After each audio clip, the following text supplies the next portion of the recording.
আসসালামু আলাইকুম সুপ্রিয় শিক্ষার্থী, আমরা তোমাদের সামনে আজকে আরো একটা ক্লাস নিয়ে চলে এসেছি। সেটা হচ্ছে সরলরেখা অধ্যায়ের ক্লাস নাম্বার 6। এই ক্লাসে আমরা আজকে কি আলোচনা করব? দেখো, সমরেখা ও শর্ত। এই সমরেখা ও শর্ত আমরা 19ও দেখে এসেছি, কিন্তু আজকে আবার দেখবো। ইন্টারের তুমি ইন্টারও দেখছো, আজকে অ্যাডমিশনে দেখবা। দেখো, এই সমরেখা ও শর্ত তুমি দুইটা ভাবে নির্ণয় করতে পারো। একটা হচ্ছে ত্রিভুজের ক্ষেত্রফল করে শূন্য করে দিতে পারো ইকুয়ালস টু 0। আরেকটা কি, দুইটা ঢাল সমান করে দিতে পারো, অর্থাৎ দুইটা বিন্দুর ঢাল। অর্থাৎ আমি যদি এটাকে ধরো আমি বললাম এ একটা স্থানাঙ্ক x1, y1, বি এর আর একটা স্থানাঙ্ক x2, y2, সি এর একটা স্থানাঙ্ক x3, y3। এই যে এই যে তিনটা বিন্দু, এই তিনটা বিন্দুর সমরেখা শর্ত কি? দেখো, এই এবি বিন্দুর ঢাল আর বিসি বিন্দুর ঢাল যদি আমরা সমান করে দিই, দিয়ে ক্যালকুলেশন করি, যেটা হবে সেটা আমার কি, ওই হচ্ছে সমরেখা শর্ত। ঠিক আছে? তো তাই যদি হয় সমরেখা শর্ত, আমি কি বললাম, দুইটা ঢাল সমান করে দিতে হবে, অর্থাৎ m1 ইকুয়ালস টু m2। ওকে, তো ঢাল নির্ণয়ের সিস্টেম কি আমাদের? দেখো, ঢাল নির্ণয়ের সিস্টেমটা কি? ঢালের সূত্র কি? m ইজিক্যাল টু কি, y2 বিয়োগ y1 বাই কি x2 বিয়োগ x1, তাই না? আমি বলেছি m1 m2 দুইটা সমান করে দেবো, তাহলে আবার সেম পরের বিন্দু যেটা থাকবে সেটা, তাহলে কি হবে y3 বিয়োগ y2 বাই x3 বিয়োগ x2। ঠিক আছে? তো এইভাবে আমাদের ঢাল নির্ণয় করে দুইটা ঢাল যদি আমরা সমান করে দিতে পারি, তাহলে আমরা খুব সহজে তোমার এই সমরেখা শর্ত যে মান বলা থাকবে আমাদের, সেটা আমরা নির্ণয় করতে পারবো। তো দেখো, এখন আমাদের কি দেওয়া আছে, আমরা একটা এক্সাম্পল দিয়ে সলভ করি, দেখি। কে কমা মাইনাস কে কমা 2, 0 কমা -5 এবং 2 মাইনাস কে কমা 3 বিন্দু ত্রয় সমরেখ হলে কে এর মান নির্ণয় করো। বিন্দু ত্রয় সমরেখ হলে কে এর মান নির্ণয় করো। তাহলে আমরা প্রথমে কি করব, এই দুইটা বিন্দুর ঢাল, তারপরে কি করব, এই দুইটা বিন্দুর ঢাল। তাহলে এই দুইটা বিন্দু প্রথমে ঢাল যদি আমরা করি, তাহলে কি হয়, y2 y1। তাহলে আমরা এক নম্বর সমাধান করতেছি,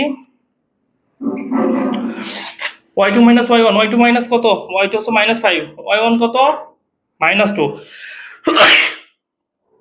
সরি, x2 x1, x2 কত, 0 মাইনাস প্লাস কে।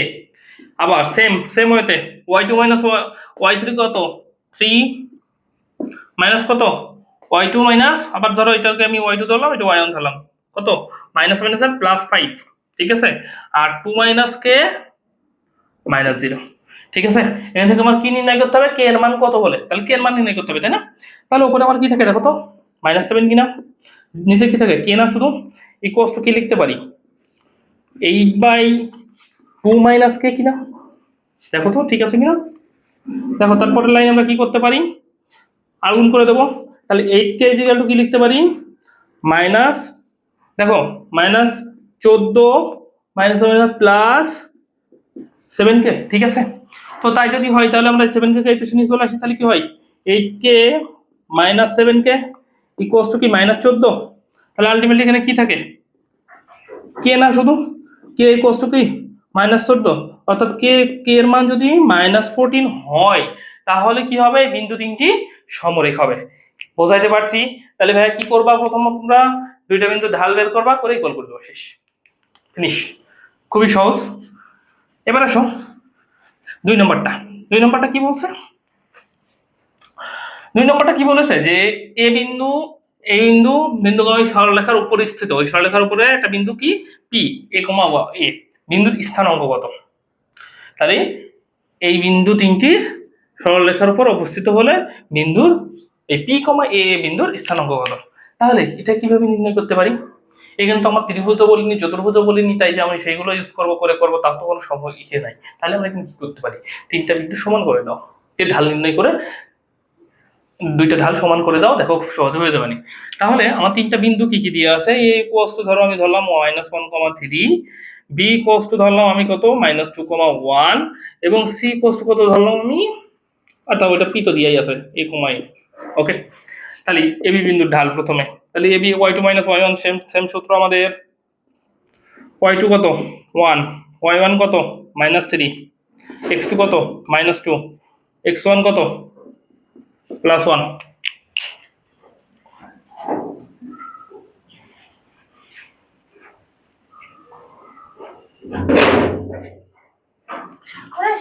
না আমরা আসেনি।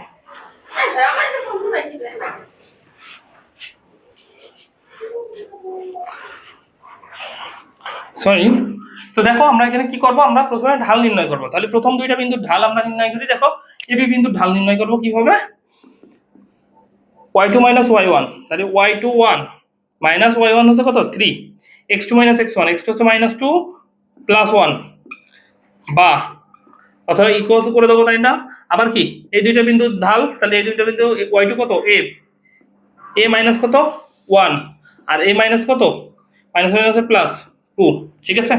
তাহলে আমরা এখন যোগ বিয়োগ করি, উপরে কি থাকে মাইনাস 2, নিচে কত থাকে মাইনাস 1, আর লেভেলে কি মাইনাস মাইনাস উঠে যায়, তুলে দিলাম। তাহলে উপরে থেকে a minus 1 by a plus 2। এবার কি করতে পারি আমরা, আগুন করব। তাহলে কি হবে 2a plus 4, 2a plus 4 equals to কি a মাইনাস 1, ঠিক আছে? তাহলে আলটিমেটলি কি দাঁড়ায় 2a মাইনাস a, ঠিক আছে, মাইনাস 1 মাইনাস 4। তাহলে আলটিমেটলি কি থাকে a ইকুয়ালস টু কত মাইনাস 5। তাহলে এই এর মান যদি মাইনাস 5 হয়, একটা যদি মাইনাস 5 হয়, তাহলে আরেকটাও কি হবে মাইনাস 5, তাই না? তাহলে এইভাবে কি আমরা পি বিন্দুর মান তাহলে কত হবে মাইনাস 5 মাইনাস 5। ওকে, এইভাবে আমরা যদি কোনো শর্ত না দেওয়া থাকে, আমাদের যদি সমরেখা মানে কোনো বিন্দুর ঢাল স্থানাঙ্ক নির্ণয় করতে বলে, তাহলে এইভাবে করব। সমরেখা শর্ত কি, দুইটা ঢাল নির্ণয় করব, ঢাল নির্ণয় করে কি করব, দুইটা করে বিন্দু ধরবো, ঢাল নির্ণয় করবো, করে ইকুয়াল করে দেবো, ব্যাস শেষ, ঠিক আছে? তো এইভাবে তোমরা ম্যাথগুলো সলভ করতে পারবে।